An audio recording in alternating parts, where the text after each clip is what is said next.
gitna ng kanyang world tour, nahaharap sa isang kaso ang American superstar na si Justin Timberlake. Ang mga awit, aresto sa New York City dahil umano sa pagmamaneho ng lasing.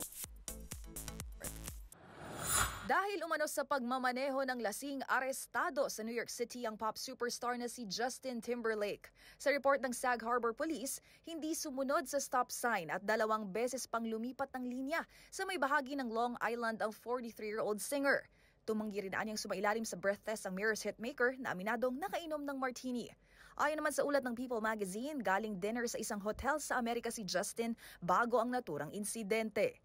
Pinalaya rin at tatakdang humarap sa korte ang mga awit sa 26 ng Hulyo. Bago naging solo artist, tumikat noong 90s si Justin Timberlake na maging bahagi ng boy band na NSYNC. Maliban sa Mirrors, ilan pa sa mga pinasikat itong kanta ay Sexy Back at Can't Stop the Feeling.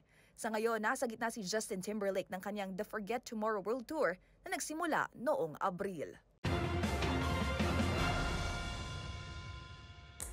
Para sa MBC TV Network News, ito po ang inyong showbiz angel, Angelica Cosme. Sama-sama tayo, Pilipino.